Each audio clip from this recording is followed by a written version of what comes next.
Salam bahagia dan salam sejahtera bagi kita sekalian yang sudah hadir dalam ibadah kita pada malam ini, Selasa tanggal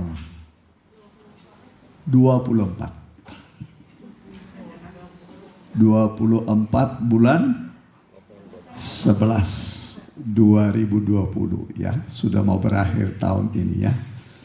Mari bagi Bapak Ibu yang mengikuti ibadah ini baik tunda dan langsung secara online, kami ucapkan selamat bergabung. Mari kita sama-sama bagi berdiri. Kita undang hadirat Tuhan. Kita nyanyikan nyanyian zaman sekarang. Nah, nanti kau cucu bisa mimpi dalam doa ya. Doa pembukaan.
Terima kasih Tuhan, terima kasih.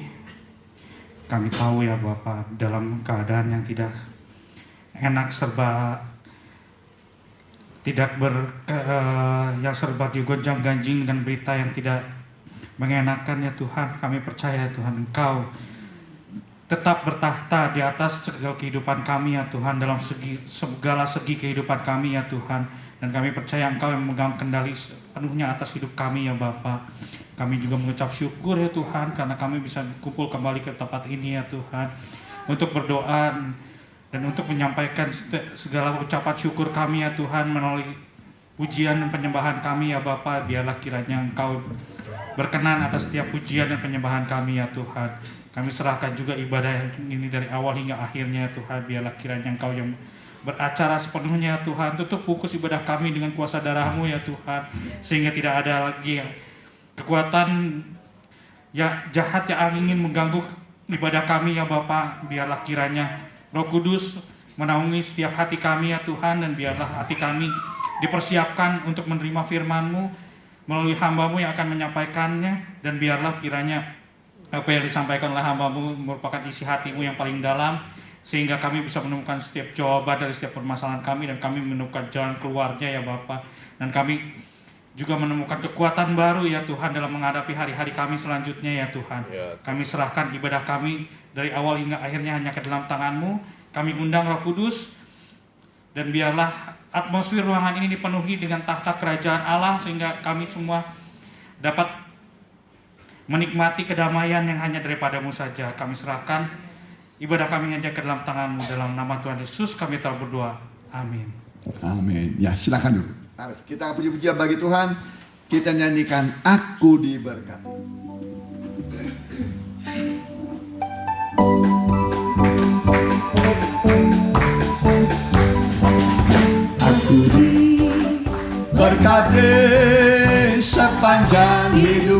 diberkati. Bila bangun pagi hari, siang berganti malam, aku diberkati. Aku diberkati, sepanjang hidupku diberkati. Bila bangun pagi hari, siang berganti malam, aku diberkati. Aku diberkati, sepanjang hidupku diberkati. Bila bangun pagi hari, siang berganti malam, aku diberkati. Sekarang sudah malam, tadi siang. Kita diberkati, itu janji Tuhan ya. Seumur hidup kita, di atas kepala kita adalah berkat Tuhan ya.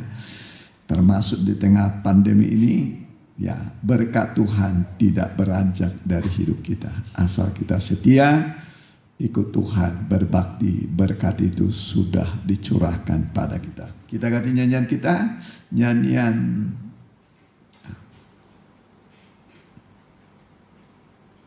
Di Tengah Ombak.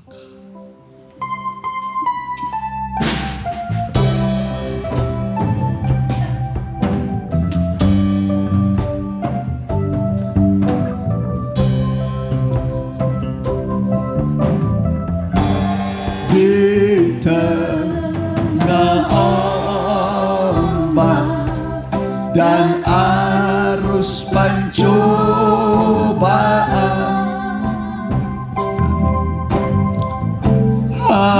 hampir tenggelam, tujuan arah hidupku. Bagaikan kapal yang selalu diombang-ambingkan, mengharapkan kasih-Nya, seolah-olah tiada mampu. Yesus perhatikan kehidupan tiap orang yang sudah rusak, dibetulkan dengan penuh kasih sayang.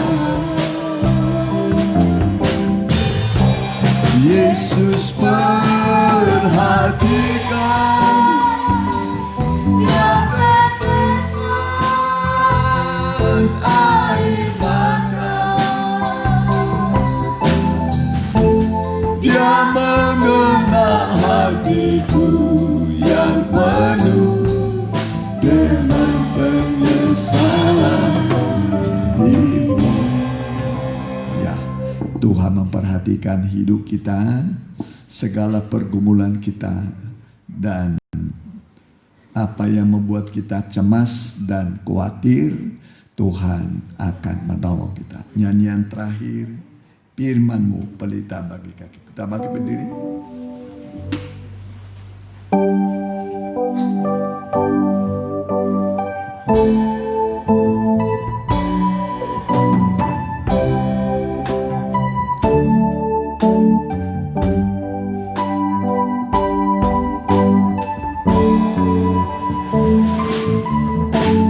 Firman-Mu pelita bagi kakiku, terang bagi jalanku. Firman-Mu pelita bagi kakiku, terang bagi jalanku. Waktu ku bimbang dan hilang jalanku, tetaplah Kau di sisiku. dan takkan ku takut, asal kau di dekatku, besertaku selamanya.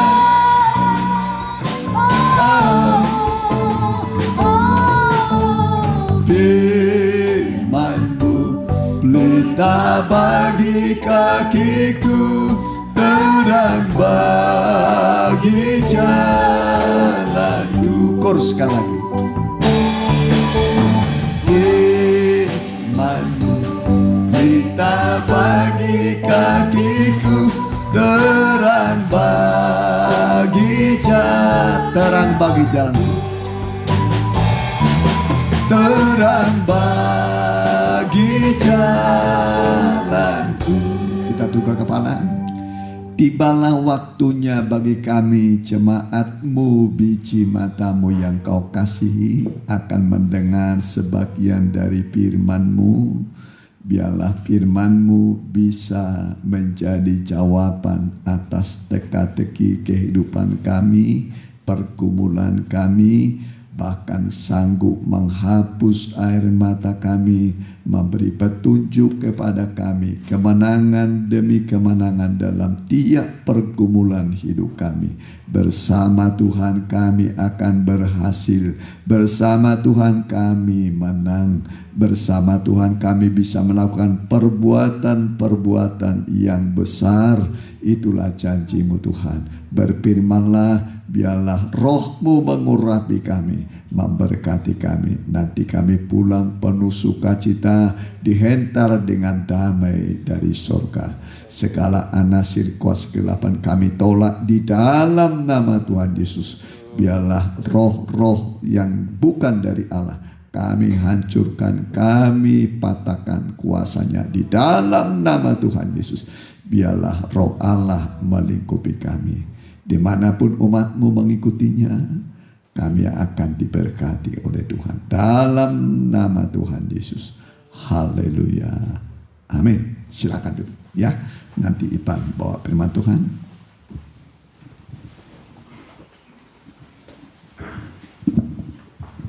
Salam bahagia dan salam sejahtera bagi kita yang dikasihi oleh Tuhan. Selamat mengikuti ibadah, baik secara langsung, tunda, melalui apapun juga yang bisa didengar. Dan kita yang bersama-sama bersekutu di tempat ini, kita sama-sama mendengarkan firman Tuhan. Kiranya kita menyiapkan hati dan pikiran kita supaya firman itu dapat bertumbuh dalam hati kita dan juga berbuah. Terutama saya secara pribadi, kiranya didoakan supaya apa yang menjadi isi hati Tuhan diungkapkan di tengah-tengah kita. Haleluya. Kita buka Alkitab kita. Ya, kita baca dari Ulangan 33 ayat yang ke-8. Kita masih membahas bagaimana gambaran dari Israel. Kita adalah gambaran dari Israel secara rohani, dan secara jasmani memang adalah Israel yang memang kelihatan keyahudiannya, tetapi Israel yang sejati adalah orang yang tidak terlihat keyahudiannya. Itulah kita, Israel sejati. Dan juga memang suatu saat akan disatukan antara Israel dan bangsa kafir. Nah, kita adalah bangsa kafir yang memang sudah ditebus dari cara hidup kita yang lama, dari cara hidup kita yang sia-sia, menjadi miliknya Tuhan. Tetapi suatu gambaran dari bangsa Israel memang digambarkan bagaimana begitu banyak orang yang sudah dihitung, tetapi yang masuk hanya 2 orang. Ya, hanya 2 orang, itu Yosua dan Kaleb, dan sebagian besar dari Bani Lewi atau suku Lewi, dan juga generasi-generasi baru. Jadi ada 4 golongan, itu dari Musa yang pertama, dari Kaleb, dan yang paling besar dari Bani Lewi, ya, sebagian besar dari Bani Lewi, dan juga generasi baru dari orang-orang Israel. Kita masih membahas bagaimana Bani Lewi atau orang-orang Lewi ini adalah orang yang hidup dalam kutukan bagaimana mereka telah membunuh orang-orang Sikem karena rajanya atau penguasanya sudah berlaku tidak adil atau berlaku najis kepada adiknya yang bernama Dina, sehingga Lewi dan Simeon memakai senjata kekerasan membunuh laki-laki di kota Sikem. Akibatnya Lewi dan Simeon mendapat kutukan atau nubuatan yang tidak baik dari ayahnya Yakub. Tetapi karena Lewi ini sudah berbalik kepada Tuhan, Lewi ini artinya melekat kepada Tuhan, artinya melekat. Dulu melekat kepada dosa, sekarang melekat kepada Tuhan. Nah, begitu manusia itu bisa diubah dari kutuk menjadi berkat. Jadi jangan kita terpengaruh dengan apapun yang ada dalam kehidupan kita. Tuhan bisa mengubah kutuk menjadi berkat. Itu ditunjukkan dari kisah Bani Lewi. Dari Ulangan 33 ayat yang ke-8 kita mendengar sekarang berkat dari suku Lewi. Ulangan 33 ayat yang ke-8. Demikian firman Tuhan tentang Lewi, ia berkata, biarlah Tumim dan Urimmu menjadi kepunyaan orang yang kau kasihi. Biarlah Tumim dan Urimmu menjadi kepunyaan orang yang kau kasihi. Yang telah kau coba di masa. Yang telah kau coba di masa. Dengan siapa engkau berbantah dengan mata air Meriba. Jadi Bani Lewi dipercaya Tumim dan Urim. Dulu memang Lewi dalam kutukan diubah menjadi berkat, bahkan dikatakan di sini orang atau kepunyaan Tuhan, artinya juga yang dikasihi oleh Tuhan. Jadi memang kalau kita lihat di sini memang ada hal-hal yang istimewa dari anak-anak Yakub yang sudah Tuhan yang dinaikkan derajatnya, yaitu salah satunya Yehuda, yang kedua Yusuf, yang ketiga Lewi. Ruben sebagai anak sulung. Kalau kita baca ayat sebelumnya, biarlah dia hidup tetapi jangan. Kita baca saja ayat sebelumnya. Ulangan ayat sebelumnya. Ayat yang ke-7. Ulangan 33 ayat yang ke-6. Ayat yang ke-6, biarlah Ruben hidup dan jangan mati. Biarlah Ruben hidup dan jangan mati. Tetapi biarlah orang-orangnya sedikit jumlahnya. Ini kalau disebut berkatnya nanggung. Biarlah hidup dan jangan mati. Tetapi biarlah orang-orangnya sedikit jumlahnya. Ini sebagai anak sulung Ruben ternyata tidak diberi berkat seperti yang lain. Karena sudah melanggar kekudusan dari Yakub. Melanggar kekudusan dengan Ruben itu berzinah pada kundik-kundik dari Yakub. Oleh sebab itu derajatnya memang diturunkan. Bukan lagi yang terutama, bukan lagi yang sulung. Sekarang kita akan membahas suku Lewi. Nah, suku Lewi ini dipercaya Urim dan Tumim.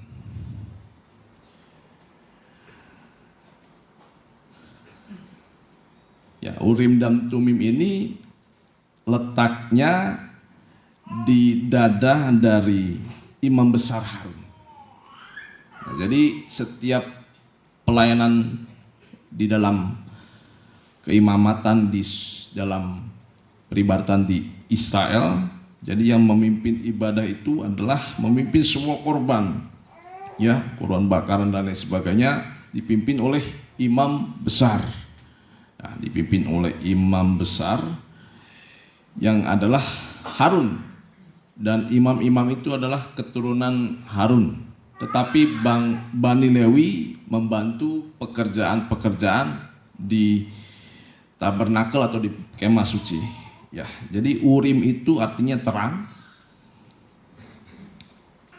Tumim itu artinya kesempurnaan. Nah, jadi di dalam ibadah kita harus ada imam besar. Dalam ibadah setiap gereja Tuhan harus ada imam besar. Dan Urim Tumim ini tidak boleh lepas, tidak boleh tertinggal dari imam besar. Ini harus selalu di bawah Urim dan Tumim ini. Artinya Urim itu terang, Tumim itu kesempurnaan. Kita sudah membahas beberapa minggu belakang, ini adalah bentuk dari firman Tuhan. Kita baca saja Keluaran 28 ayat 30. Urim dan Tumim. Keluaran 28 ayat 30. Kita masuk dulu sedikit demi sedikit. Demikian firman Tuhan. Ya. Dan di dalam tutup dada Ya, dalam tutup dada. pernyataan keputusan itu Iya. haruslah kau taruh Urim dan Tumim. Iya, Urim dan Tumim ini harus ditaruh di dada keputusan dari imam besar, itulah Harun. Haruslah itu di atas jantung Harun. Iya. Apabila ia masuk menghadap Tuhan. Iya, jadi setiap peribadatan untuk masuk menghadap Tuhan itu harus ada Urim dan Tumim. Terus? Dan Harun harus tetap membawa keputusan Ya. bagi orang Israel di atas jantungnya. Iya. Di hadapan Tuhan. Iya, di atas jantung. Ini jantungnya gereja Tuhan, jantungnya Israel di Urim dan Tumim. Ini suatu keputusan untuk menentukan hidup dan mati orang Israel. Ya, hidup dan mati orang Israel di dalam Urim dan Tumim. Ya. Jadi kita sudah mendengar di dalam Ibrani 4 ayat 12. Kita ulangi sedikit saja. Wujud dari firman Tuhan itu seperti apa? Ibrani 4 ayat 12. Demikian Ibrani firman 4 Tuhan. ayat yang ke-12. Sebab firman Allah hidup Sebab firman Allah itu hidup dan kuat dan kuat. Ibrani 4 ayat 12. Ya. dan lebih tajam daripada pedang bermata dua manapun. Ya, kita baca lebih teliti lagi. Sebab firman Allah yang pertama itu hidup. Firman Allah itu hidup. Harus hidup. Dan memang firman Allah itu hidup. Apa yang dikeluarkan dari dalam mulutnya Tuhan membawa kehidupan. Setiap apa yang dikeluarkan, ya, baik itu hembusan dan baik itu apalagi firman Tuhan, ya. Apa yang dikerjakan oleh firman Tuhan dalam bahasa aslinya itu logos. Logos juga artinya sepatah kata. Sepatah kata. Ya, kalau kita dengar dari awal sampai akhir, masa sih tidak ada yang nyangkut sepatah kata saja? Masa sih tidak ada yang Tuhan nyatakan sepatah kata untuk kita secara pribadi? Ya, secara pribadi. Firman Allah itu hidup. Itu kuat. Yang kedua kuat. Atau dalam bahasa terjemahan lama berkuasa. Firman itu berkuasa. Artinya tidak pernah gagal. Selalu berhasil atas apa yang dia kerjakan. Ya. Dan firman itu lebih tajam daripada pedang bermata dua manapun. Ya, terus Ia menusuk amat dalam ia menusuk amat dalam. sampai memisahkan jiwa dan roh, Ya, sendi-sendi dan sumsum. ya, Ia sanggup membedakan pertimbangan dan pikiran hati kita. ya.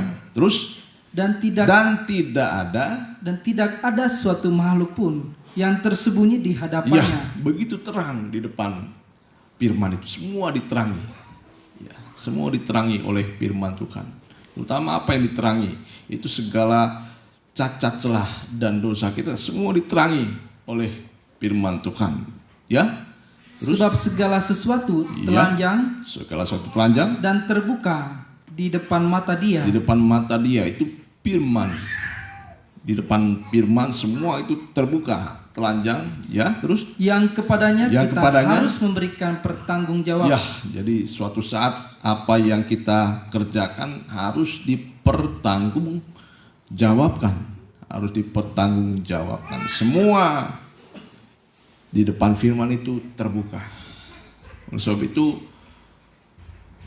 kadang-kadang kita tersinggung ya dengan apa yang dikatakan oleh gembala atau juga pemberita firman Tuhan, tetapi kita di sini menyatakan apa yang dinyatakan oleh firman Tuhan, dan saya tidak tahu masalah Bapak Ibu Saudara sekalian dan tidak tahu apa dosanya, dan memang firman Tuhan harus dibukakan seperti murni. Saya tidak tahu masalah saudara, Bapak Ibu, dari yang kecil sampai besar, tetapi oleh firman itu harus dibukakan. Nah, disinilah bekerja Urim dan Tumim, menyatakan sesuatu yang salah, ya, menyatakan apa yang tidak benar di dalam kehidupan kita.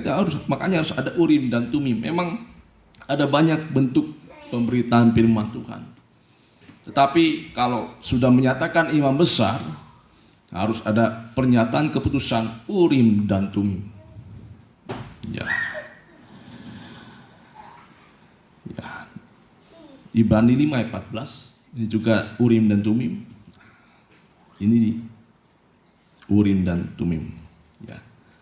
Ibrani 5 ayat 14. 14. Tetapi makanan keras adalah untuk orang-orang dewasa. Ya, makanan keras untuk orang-orang dewasa. Yang karena mempunyai pencendera panca indera yang terlatih untuk membedakan yang baik Ya. daripada yang jahat. Ya, untuk membedakan. Ini Urim dan Tumim.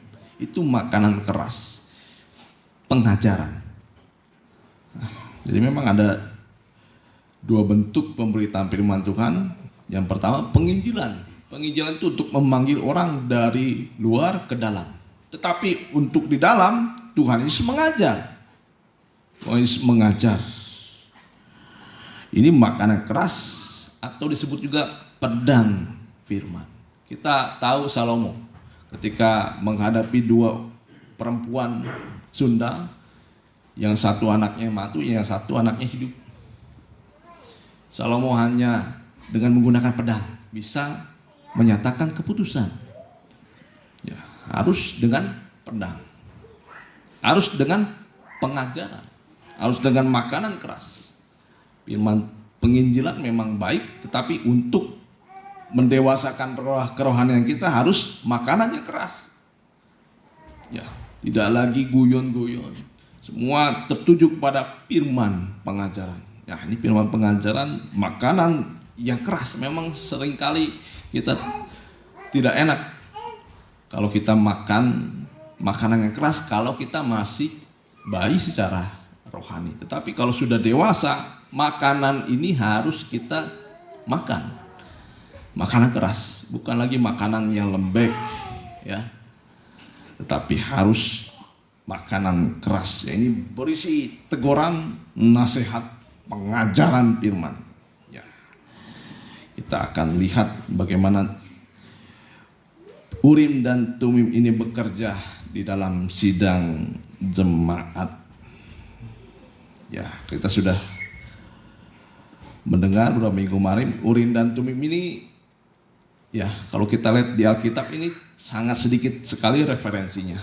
Ya, jadi tidak diketahui bentuknya seperti apa, macamnya seperti apa, berasal dari mana. Ya, itu juga ditunjukkan suatu gambaran dari firman Tuhan.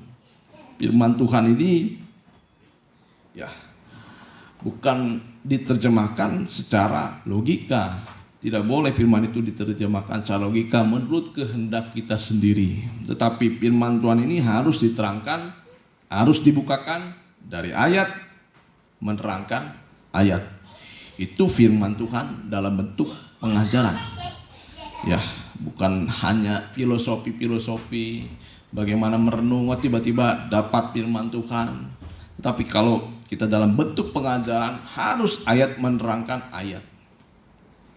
Ya,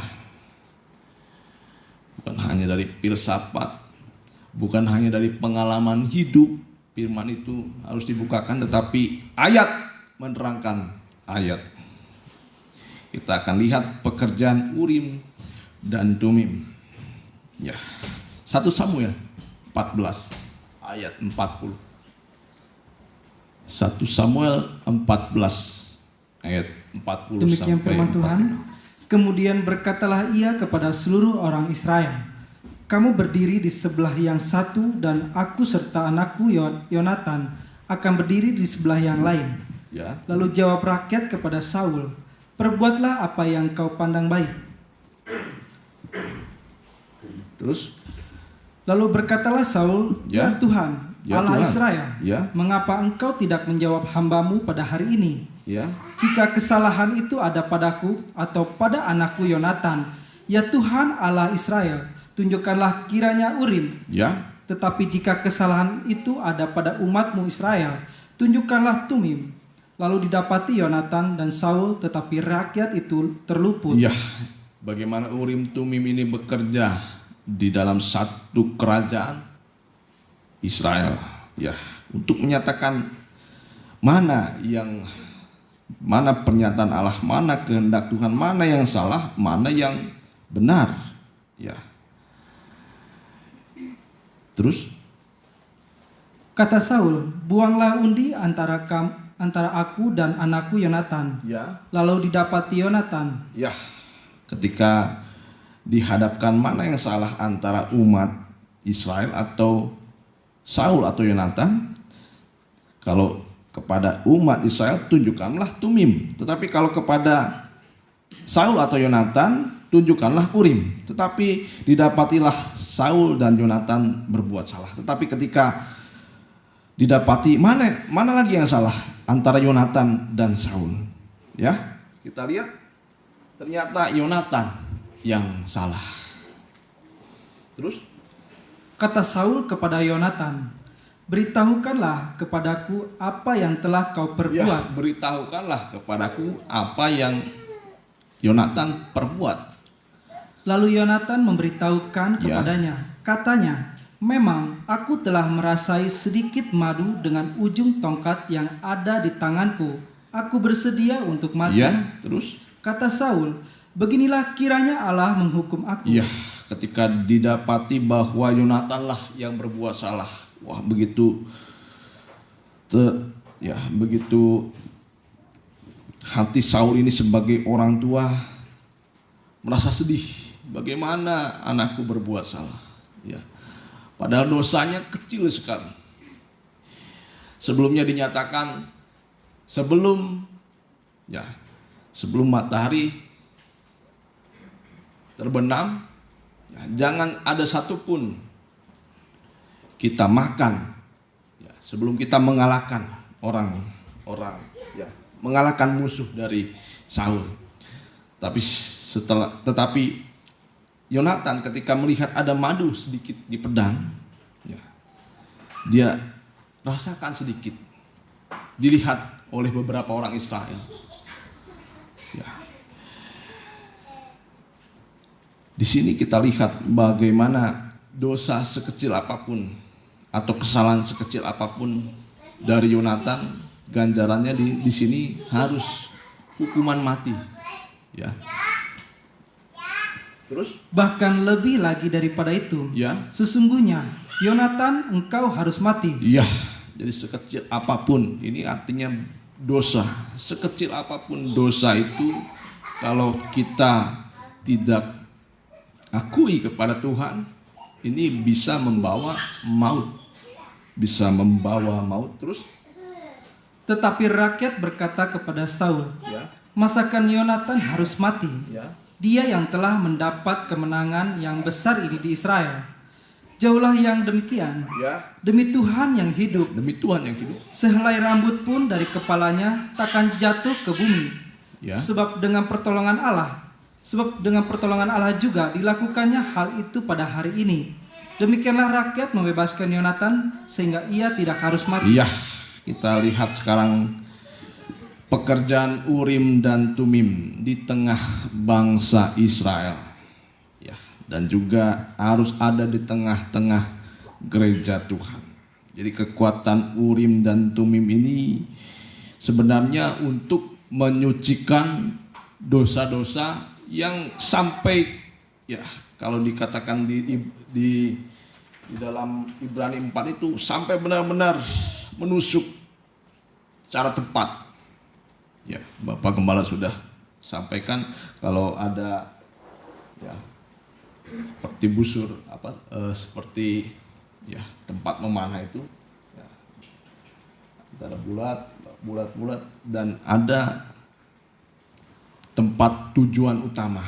Nah, kalau di sini bukan tujuan utama, tapi ya kalau di sini juga bukan tempat tujuan utama, tapi kalau tujuan utama pas di titiknya, ya itu mendapat nilai sempurna. Dan begitu juga firman Tuhan. Firman Tuhan harus tepat di titik-titik terkecil dari dosa-dosa kita. Apalagi dosa yang besar, ya. Jadi memang ada dosa pribadi, ada juga dosa dari kita sebagai kepala, sebagai pemimpin yang harus berdampak kepada anak kita, atau mungkin juga perusahaan, atau mungkin apapun juga kalau kita sebagai kepala. Di sini juga kita sebagai hamba Tuhan, ya gembala juga kalau sudah berbuat dosa, atau siapapun juga berbuat dosa, ada dampak pribadi. Karena dosa itu pertama merusak, kedua menghancurkan, ketiga itu sifat dosa membinasakan. Sifat dosa itu pertama ya, merusak itu seperti merusak seperti orang sakit ya, dirusak. Sesudah dirusak, dihancurkan. Kalau dirusak masih berbentuk. Kalau sudah dihancurkan seperti tidak ada bentuk lagi. Wah, seperti orang itu tabrakan, hancur, ya, tidak berbentuk lagi. Seperti mobil tabrakan, tidak berbentuk lagi dan membinasakan. Nah, jangan sampai dosa itu sampai membinasakan. Ya, kalau mungkin sekarang sudah merusak kehidupan kita atau sudah menghancurkan, tapi jangan sampai dosa itu membinasakan. Ya, masih ada belas kasihan Tuhan kepada orang berdosa, apapun dosanya, baik itu kecil, baik itu besar. Nah, kita lihat di sini Yonatan, ya jadi ada dosa memang secara pribadi, secara kita sebagai pemimpin, sebagai kepala ada dosanya yang harus ditanggung kadang-kadang oleh anak, bahkan sampai cucu. Mungkin ada dosa kelompok, kita di satu kelompok, saya di pekerjaan, kadang-kadang kita bertemu dengan orang-orang yang sama-sama bermain curang. Nah, kita harus menerima ganjaran daripada hal itu. Kadang-kadang satu kelompok ini ya, kadang-kadang orang benar juga harus merasakan kesalahan atau resiko atau akibat dari dosa-dosa orang lain. Bisa hal semacam itu. Ya, kita lihat di sini Yonatan setelah diberi Urim dan Tumim, walaupun dosanya kecil. Nah, jadi Urim dan Tumim ini bukan untuk membinasakan. Ya, bukan untuk membinasakan. Tapi kita lihat kalau sudah ditunjukkan oleh Tuhan dosa sekecil apapun, kita harus mengaku dosa, yaitu dengan kesadaran. Kita lihat di sini ketika ditunjukkan firman Tuhan, manusia atau siapapun yang terkena firman Tuhan, kalau benar-benar ada kesalahan dalam dirinya, dia harus diakui dengan kesadaran. Ya, harus diakui dengan kesadaran dan jangan lupa penyesalan. Ada orang berdosa, dia sadar dosanya, tetapi dia tidak menyesal akan dosanya. Kira-kira pengakuan dosa tanpa penyesalan menghasilkan pertobatan atau tidak? Tidak akan pernah. Walaupun diakui dengan kesadaran, saya sadar berbuat dosa, Tapi tanpa penyesalan, dosa itu bisa, ya, karena dosa itu seperti tumbuhan, sifatnya itu ada akarnya. Sudah dicabut, akarnya masih ada, dia bisa tumbuh lagi. Nah, kita harus mengakui dosa itu dengan kesadaran dan dengan penyesalan. Ya, ingat seorang wanita yang anaknya dirasuk oleh roh jahat tidak mau kembali ke rumah. Dia sebagai kepala keluarga, jadi disebutkan ada suami atau tidak. Ya, seperti itu adalah perempuan Sirofenisia, perempuan Kanaan, perempuan bangsa kafir. Tuhan tolonglah aku. Tuhan tolonglah aku. Walaupun anak saya yang mungkin kemana-mana, yang mungkin dia memang sudah dipenuhi dosa, tapi karena mungkin ada kesalahan dalam hatinya, mungkin ada dosa dalam diri ibu ini, dia tidak menyalahkan anak itu. Dia hanya berkata, Tuhan tolonglah. Begitulah pekerjaan dari firman Tuhan. Apa yang dikatakan firman Tuhan? Firman Tuhan berkata, tidak patut memberi roti kepada anjing. Maaf saja, semacam itu. Wah, ini firman Tuhan benar-benar menggores hati dari ibu ini, sehingga dia mengatakan, Tuhan tolonglah aku. Firman Tuhan kalau sudah bekerja dengan Urim dan Tumimnya, menyatakan kesalahan. Nah, kita sebagai seperti Yonatan, ketika didapati dia salah, dia mengaku dosa. Dan jangan lupa, pengakuan dosa itu harus dengan penyesalan. Orang sadar berbuat dosa, tetapi orang tidak pernah menyesal. Kadang-kadang dosa itu akan terus bertumbuh dalam dirinya, sehingga orang itu tetap dalam dosanya. Apa gunanya kesadaran tapi tanpa penyesalan? Ya. Dan juga kita lihat Yonatan ini mengaku dosa dengan sejujur-jujurnya.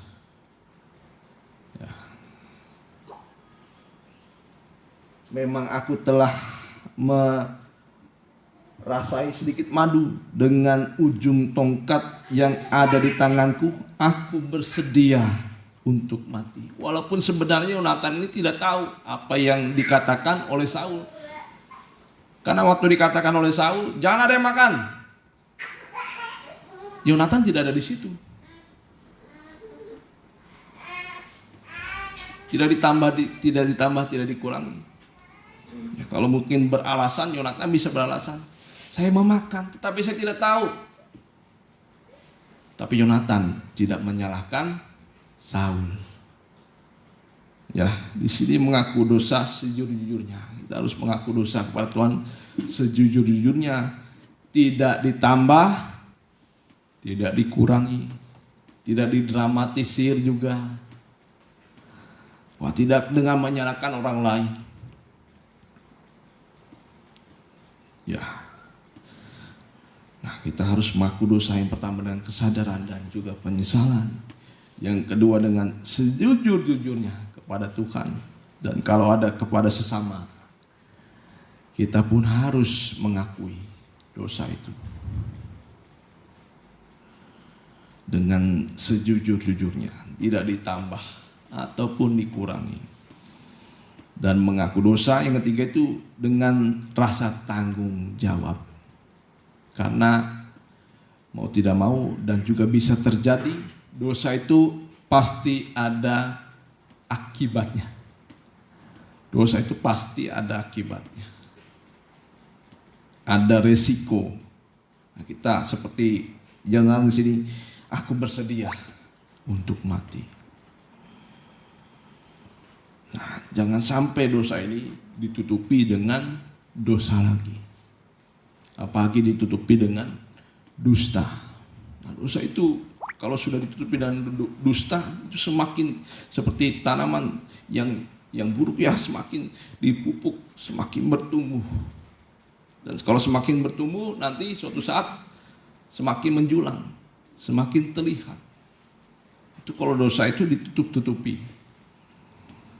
Ya, baiklah kita seperti Yonatan di sini, mengaku dosa dengan rasa tanggung jawab dan tidak ditutupi lagi dengan dosa. Ya.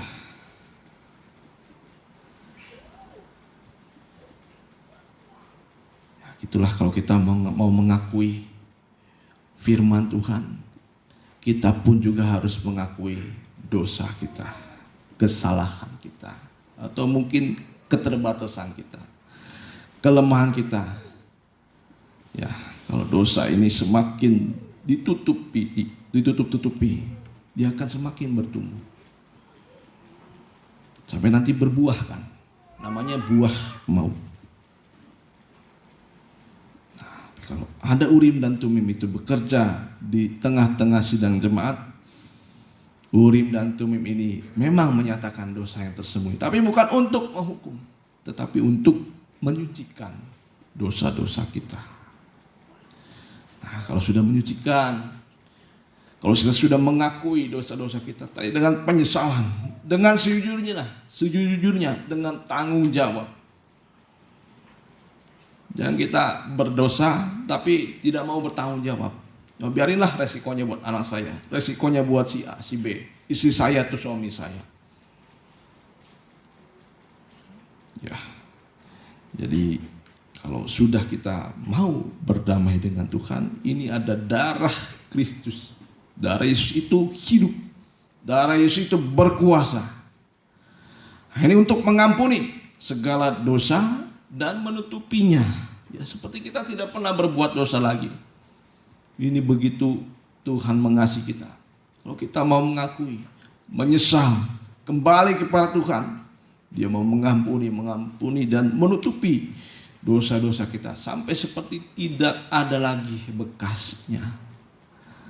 Seperti tidak pernah berbuat dosa karena Tuhan sudah benar-benar melupakan. Dan kalau sudah kita mau mengakui, Tuhan menyucikan sampai Dia bisa mencabut akar-akar dosa. Dia mencabut akar-akar dosa supaya kita tidak mengulangi dosa lagi. Ya. Sekalipun mungkin ya ada ancaman. Kadang-kadang kita bisa melakukan dosa lagi kalau ada ancaman. Di pekerjaan, dan lain sebagainya. Mungkin ketika ada kesempatan. Kadang-kadang orang bisa berbuat dosa lagi kalau ada kesempatan. Atau berbuat dosa kalau ada keuntungan.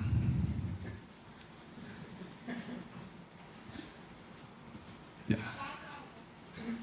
Tapi lain daripada itu ketika ada kerugian. Wah, kalau saya begini rugi. Kita akhirnya berbuat dosa lagi. Atau ketika ada ya resiko apapun. Ketika kita mengalami, wah kalau misalnya saya berbuat benar, pasti ini ada risikonya yang terjadi. Mungkin anak, mungkin pekerjaan apa, usaha dan lain sebagainya. Nah, itu artinya dosa itu masih ada akarnya kalau kita melakukan lagi. Tapi kalau Tuhan memang sudah mencabut dosa itu, walaupun ada keuntungan, kerugian, godaan, ancaman dan lain sebagainya, kita tidak mau lagi berbuat dosa. Ya. Dan kita akan hidup dalam kelepasan dan kebenaran. Kita sama-sama bergumul dalam hal semacam ini. Ya, mungkin ada dosa dari A sampai Z atau nilai atau berapa dosa itu kalau daftar 1 sampai 1000 atau mungkin 1 sampai 100. Saya coret sedikit-sedikit. Nah, dosa ini sampai nanti kita benar-benar suci. Kita baca kembali ayat yang ke-45. Nah, ini orang yang benar-benar mengaku dosa. Ayat 45 dari 1 Samuel 14. Demikian firman Tuhan. Tetapi rakyat berkata pada Saul, Ya. masakan Yonatan harus mati? Ya, karena Yonatan sudah mengakui. Dia Dia yang tidak telah- mempersalahkan Saul. Karena Saul itu salah juga, karena tidak memberitahu apa yang menjadi peringatan pada saat itu. Ya, terus? Dia yang telah mendapat kemenangan yang besar ini Iya. di Israel. Ya, Jauhlah yang demikian, ya. demi Tuhan yang hidup. Demi Tuhan yang hidup. Sehelai rambut pun Sehelai dari rambut kepalanya takkan jatuh ke bumi. Iya, Sebab dengan pertolongan Allah juga dilakukannya hal itu pada hari ini.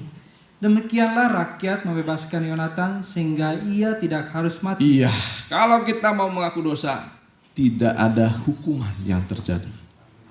Amin. Malah Tuhan dikatakan sini, sehelai, ya boleh dilihat lagi, sehelai rambut pun tidak akan jatuh dari kepalamu, ya. Tidak akan jatuh dari kepalamu, takkan jatuh ke bumi. Ya, begitu saya mendengar perkataan ini, kalau orang mau mengaku dosa, ya memang kehidupan manusia itu seperti sehelai rambut. Siapa di sini pernah menghitung rambutnya? Siapa di sini pernah menyayangkan rambut yang sudah terlepas dari rambutnya? Nah, manusia itu tidak ada yang tahu, tidak ada yang peduli. Karena rambut sendiri pun kita tidak peduli, walaupun sudah jatuh. Wah, tidak pernah menghitung. Kadang-kadang kita sudah jatuh, ya sudah. Itulah kita manusia. Sebenarnya tidak jauh dari sehelai rambut saja. Tidak jauh dari sehelai rambut. Tapi kalau kita di sini mengakui, menyadari keadaan kita, memang kita kecil, memang kita itu lemah, tidak berdaya. Apa artinya sehelai rambut? Tapi kalau kita benar-benar mau di tangan Tuhan, Tuhan menjamin rambut di kepala tak akan jatuh ke bumi. Artinya sekecil apapun kita, mungkin seperti sehelai rambut yang tidak berdaya, yang tidak dihitung oleh manusia, yang tidak dipedulikan oleh manusia, yang tidak dilihat oleh siapapun juga. Tapi Tuhan mau tahu akan kehidupan kita. Dia peduli, dan ini tidak perlu kita cari, Tuhan akan berikan. Dia akan mempedulikan kita, melihat kita, menjamah kita, menghitung kehidupan kita. Dan begitu kita akan rasakan kasih-Nya Tuhan kalau kita sudah mau mengakui firman Tuhan, mau mengakui dosa kita. Haleluya. Kita nyanyikan saja Allah mengerti, Allah peduli. Saya undang Bapak Gembala ke depan.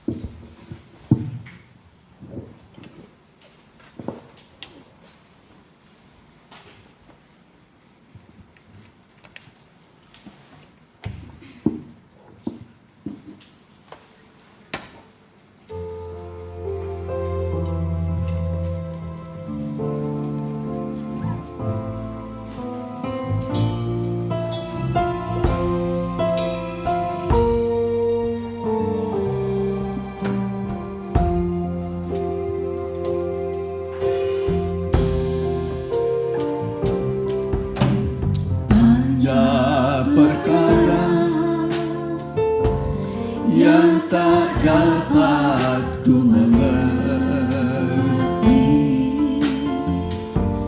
mengapakah harus terjadi di dalam kehidupan ini.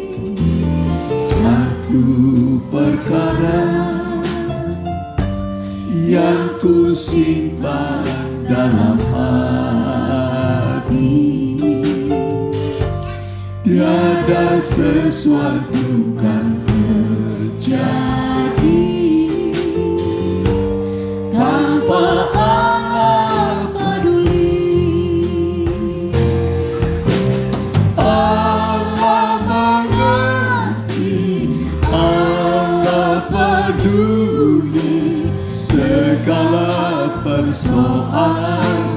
yang kita hadapi tak akan pernah dibiarkannya ku bergumul sendiri sebab Allah. Kita berlutut sebentar, kur yang bisa berlutut, yang tidak bisa duduk saja. Segala persoalan yang kita hadapi tak akan pernah dibiarkannya ku bergumul sendiri sebab Allah mengerti. Singer saja kur.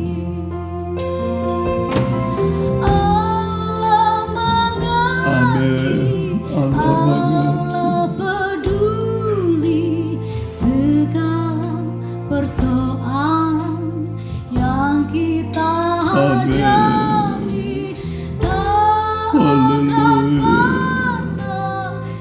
dibiarkannya ku bergumul sendiri sebab Allah mengerti. Sekali lagi singerku. Allah mengerti. Mari datanglah kepada Tuhan.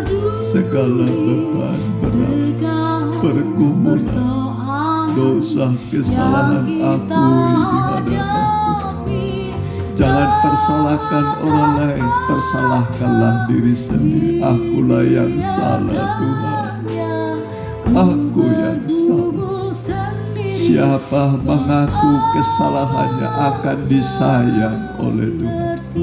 Tapi siapa tidak mengakuinya, dia tidak mendapat pengampunan, tidak disayang oleh Tuhan. Tuhan mengasihi orang yang mengaku dosa kesalahannya, seperti perempuan yang tertangkap basah berbuat zina. Dia datang mengaku, dia mengaku segala dosa-dosa. Tuhan berkata, Yesus berkata, aku pun tidak menghukum engkau. Aku tidak menghukum engkau. Perempuan, pulanglah dengan selamat. Pulanglah dengan selamat. Dia pulang dibenarkan oleh Allah. Dia pulang sudah membawa berkat pengampunan, pertolongan.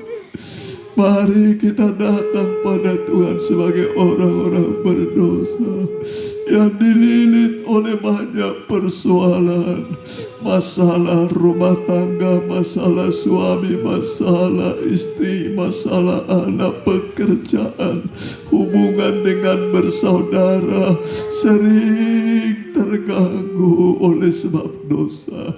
Hari ini akuilah kepada Tuhan. Hari ini datanglah kepada Tuhan. Tuhan mau bereskan semua. Tuhan mau menyelesaikan. Tuhan mau membawa hidupmu pada pengampunan. Kalau dosa sudah diampuni, hati pun tenanglah. Doa kita bisa menembus langit sampai ke tahta Allah. Sebab yang merupakan penghambat dan pemisah kita dengan Allah adalah dosa-dosa kita.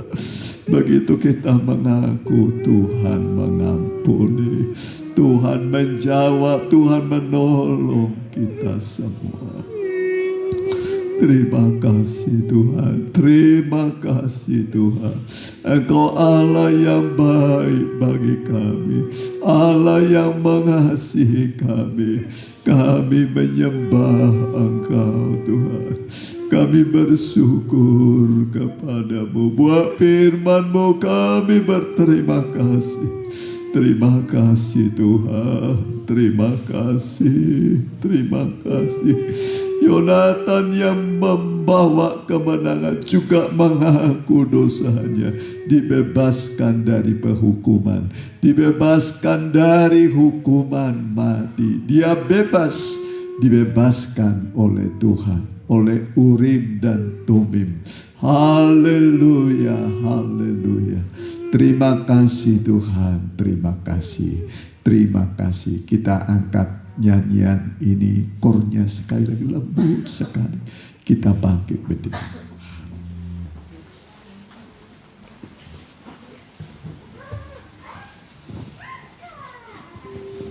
Kornya saja.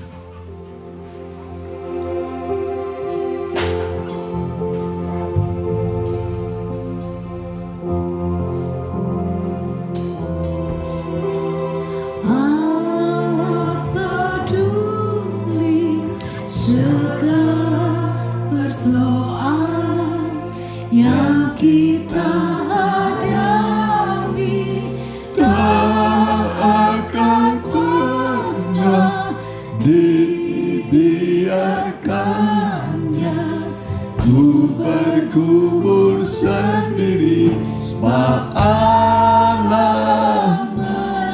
Kita kata kur. Allah mengerti, Allah peduli segala persoalan yang kita hadapi.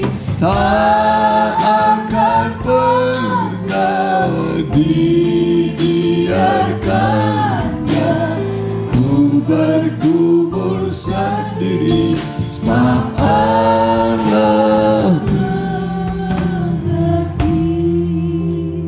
Terima kasih Tuhan, terima kasih buat firman-Mu yang kami dengar Tuhan. Betapa Allah baik bagi kami, Allah baik bagi kami. Harusnya Lewi dihukum, tapi akhirnya derajatnya diangkat oleh Tuhan, mendapat pengampunan, melayani Tuhan. Terima kasih Tuhan, kami pun hari ini diangkat derajat kami oleh Tuhan, diampuni dosa kami, dijawab pergumulan kami, diberi petunjuk untuk arah langkah perjalanan kami. Terima kasih Tuhan, terima kasih di dalam nama Tuhan Yesus. Haleluya, amin. Mari silakan duduk, kita jalankan sekali persembahan, kita nyanyikan nyanyian.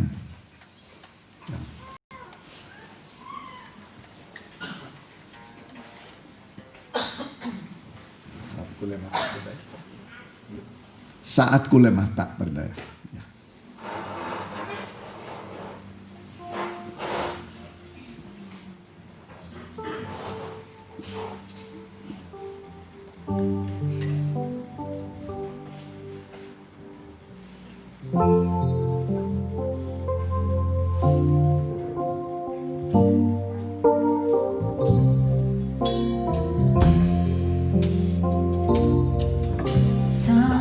Ku lemah tak berdaya,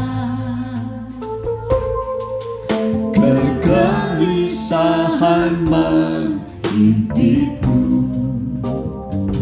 Ku pandang firman-Mu yang jadi kekuatan, memberi damai sukacita. Ku tahu pasti ada pengharapan indah bersama Yesus mempelai aku. Semua gelisahku ku serahkan padamu. Tiap persoalanku Kau turut menanggung. Ku semakin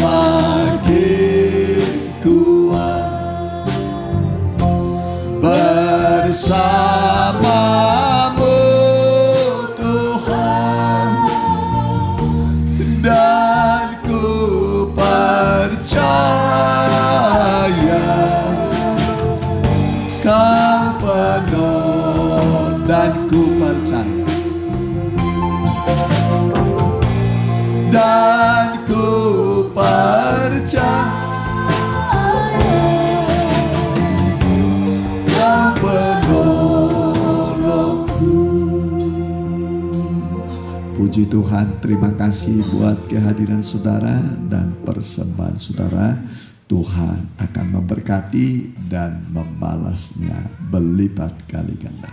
Besok ibadah pendalaman Alkitab ya di Cimindi jam 6 disertai perjamuan kudus ya, kitab Wahyu ya, Bible study kitab Wahyu sangat penting. Kitab Kejadian itu permulaan, Wahyu itu terakhir ya, jadi mengungkap rahasia-rahasia Allah yang akan dinyatakan pada zaman akhir ya. Kitab Wahyu itu bicara soal zaman akhir ya. Dan hari Sabtu ibadah online remaja muda. Minggu kita kembali beribadah jam 10.30 di sini di Cimindi, jam 7.30. Selasa depan kita doa puasa ya. Ada pokok-pokok doa? Ya, ada yang mau didoain? Ya.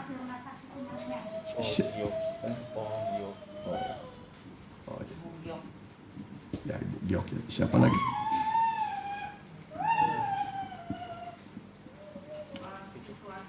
Oh, Pak ya, Pak Siswanto. Ya. Dah, masih ada?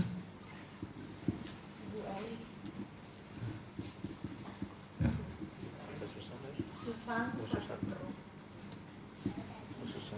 Ya. Ya, kita doakan ya. Ibu Giok, Pak Siswanto, Ibu Eli, Ibu Susan. Ya. Mungkin yang lain ya. Ya, oh ya, siapa namanya teh? Neti Noce ya. Ya. Kita tutup dalam doa.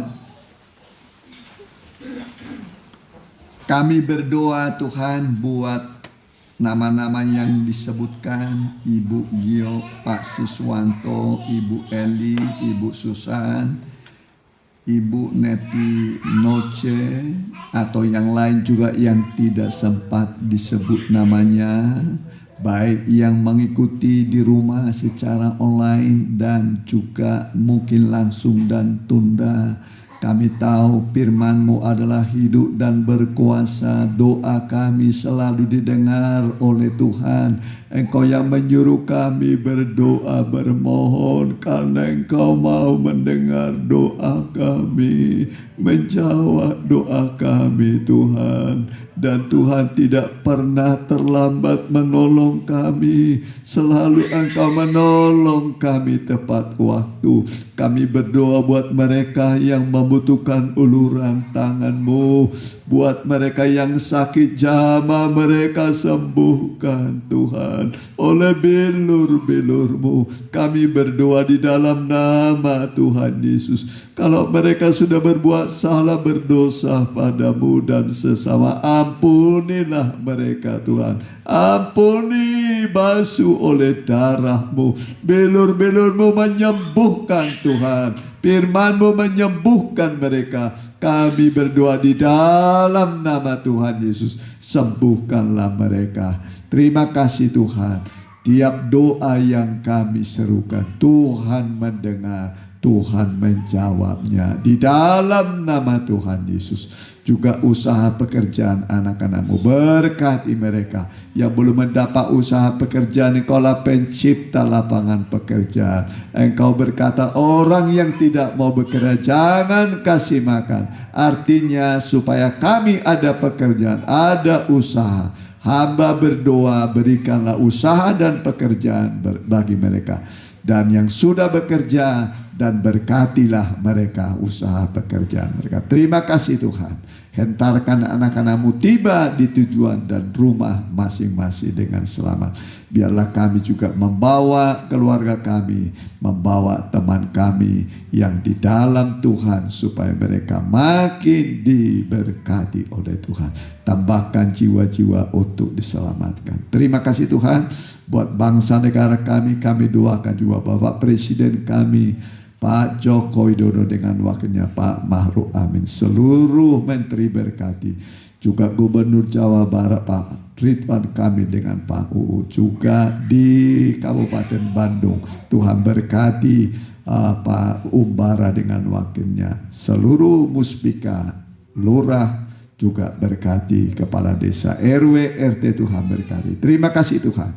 Dan saudaraku, pulanglah dengan berkat dari Allah Bapa, Anak dan Roh Kudus, dalam nama Tuhan Yesus. Haleluya. Amin.